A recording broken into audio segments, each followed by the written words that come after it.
remains, in our view, the best way to ensure Israel's security and prosperity for the future and give the Palestinians the state to which they are entitled.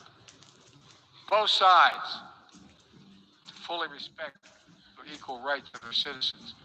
Both people enjoying equal measure of freedom and dignity. Let me also urge every nation to commit to strengthening the nuclear non-proliferation regime through diplomacy. No matter what else is happening in the world, the United States is ready to pursue critical arms control measures. A nuclear war cannot be won and must never be fought. The 5 permanent members of the Security Council just reaffirmed that commitment in January. But today, we're seeing disturbing trends. Russia shunned the non-proliferation ideals embraced by every other nation at the 10th NPT Review Conference. And again today, as I said, they're making irresponsible nuclear threats to use nuclear weapons. China is conducting an unprecedented, concerning nuclear buildup without any transparency. Despite our efforts to begin serious and sustained diplomacy, the Democratic People's Republic of Korea continues to blatantly violate UN sanctions. And while the United States is prepared for a mutual return to the Joint Comprehensive Plan of Action if Iran steps up to its obligations, the United States is clear. We will not allow Iran to acquire a nuclear weapon. I continue to believe that diplomacy is the best way to achieve this outcome. The non-proliferation regime is one of the greatest successes of this institution. We cannot let the world now slide backwards, nor can we turn a blind eye to the erosion of human rights. Perhaps singular among this body's achievements stands the Universal Declaration of Human Rights, which is the standard by which our forebears challenged us to measure ourselves. They made it clear in 1948, human rights are the basis for all that we seek to achieve. And yet today in 2022, fundamental freedoms are at risk in every part of our world. From the violations of Xinjiang, detailed recent reports by the Office of U.S. reports detailing by the U.S. High Commissioner, to the horrible abuses against pro-democracy activists and ethnic minorities by the military regime in Burma, to the increased repression of women and girls by the Taliban in Afghanistan. And today, we stand with the brave citizens and the brave women of Iran who right now are demonstrating to secure their basic rights. But here's what I know.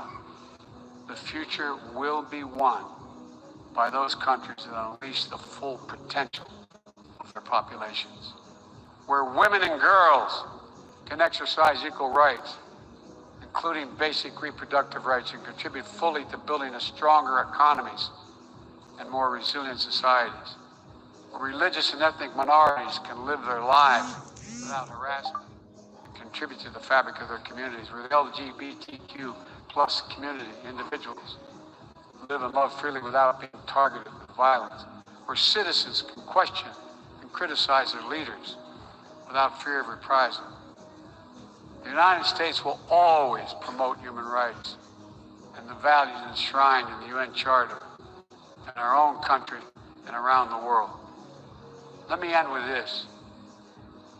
This institution, guided by the UN Charter and the Universal Declaration of Human Rights, is at its core an act of dauntless hope. Let me say that again. It's an act of dauntless hope.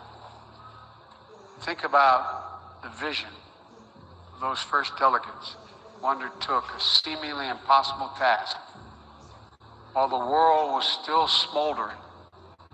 Think about how divided the people of the world must have felt with the fresh grief of millions dead, the genocidal horrors of the Holocaust exposed. They had every right to believe only the worst of humanity. Instead, they reached for what was best in all of us, and they strove to build something better.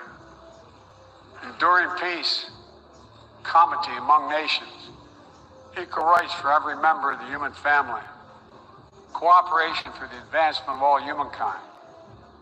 My fellow leaders, the challenges we face today are great indeed, but our capacity is greater. Our commitment must be greater still. So let's stand together to again declare the unmistakable resolve that nations of the world are united still, that we stand for the values of the UN Charter, that we still believe by working together we can bend the arc of history toward a freer and more just world for all our children, although none of us have fully achieved it. We're not passive witnesses to history. We are the authors of history. We can do this. We have to do it for ourselves and for our future, for humankind. Thank you for your tolerance, for listening to me. I appreciate it very much. God bless you all. From the General Assembly, I wish to... Here's President Joe Biden there addressing the UN General Assembly as expected. The war in Ukraine dominating his speech. Let's bring in our US correspondent Mark Stone, who joins us from New York. He was listening to that. Mark, your reaction to President Biden's words? I thought it was pretty clear, pretty powerful. It clearly had been partially, if not rewritten, and new emphasis put on certain parts of it as a consequence of President Putin's words from Moscow, which came overnight, US time. He sought, I thought, to remind the chamber and by extension remind the world the purpose of the United Nations, the core purpose of an institution that, remember, was founded as a consequence, founded literally in the rubble of World War II. There were a couple of points that he made which I think will certainly stand out. He said quite clearly, referencing President Putin's remarks overnight, a nuclear war cannot be won and must never be fought. He said that before. He repeated it with huge emphasis. This war is about extinguishing Ukraine's right to exist as a state, plain and simple. Wherever you are, whatever you believe, that should make your blood run cold. He is attempting to unite the world, more so than they already are, against Russia, to isolate Russia as the pariah. Vladimir Putin, incidentally, not here in person. He is in Moscow. His foreign minister, Sergei Lavrov, is here. Tomorrow at the Security Council, that smaller chamber of the United Nations Forum, Sergei Lavrov, as a permanent member, will be around that Security Council with, among others, Britain's Foreign Secretary, new Foreign Secretary James Cleverly. That will be a forum where the Security Council will attempt to put more pressure on Russia. But how will China react? These are questions that we don't yet have answers to. But I think the crux of the President's speech is that no nation should have the right to simply walk into another country and to occupy it. If nations can pursue imperial ambitions without consequences, then we put at risk everything this institution stands for. Now, one thought that I just had talking to colleagues as that was going on, one thing undermines the President's argument there, and it is recent history. It is Iraq. Remember the American invasion of Iraq in 2003? Well, that did not have the blessing of this place. So history undermines some of what the President says. His argument would be, well, that is history. I am the US President now. What Russia is doing in Ukraine is illegal, and in his words, it should make people's blood run cold. Mark, thank you very much. Well, it's all happening in New York this afternoon. We've just got breaking news concerning Donald Trump, and we're hearing that the New York Attorney General is suing the former president and his 3 adult children, alleging business fraud. The 3 children, Donald Trump Jr., Eric Trump, and Ivanka Trump. The fraud, the New York Attorney General is saying, was approved at the highest level of the Trump organization, including by Donald Trump himself. Now, the fraud and misrepresentation, it's alleged, grossly inflated Donald Trump's personal net worth by billions of dollars. The New York Attorney General saying this happened repeatedly and persistently to induce banks to lend money on favourable terms. So that news coming out of America this afternoon. The New York Attorney General suing former President Donald Trump and his 3 adult children, alleging business fraud. We'll bring you more information on that as we get it here on Sky News. Now, in the meantime, businesses, schools and hospitals will see the amount they pay for energy cut for 6 months from October. It's part of a government scheme to help non-domestic customers with soaring gas and electricity bills this winter. Well, a cap on the wholesale part of energy bills is being set at £211 per megawatt hour of electricity and £75 per megawatt hour for gas. That is less than half the wholesale prices that are expected this coming winter. The changes will apply from the 1st of next month for fixed contracts that were taken out since the 1st of April, and it will run for an initial 6 months. Now, for a typical pub, the government says that means a saving of £3,100 per month, equivalent to a 40% reduction. And for a school which signed a contract in July, it will mean a saving of £4,000 a month.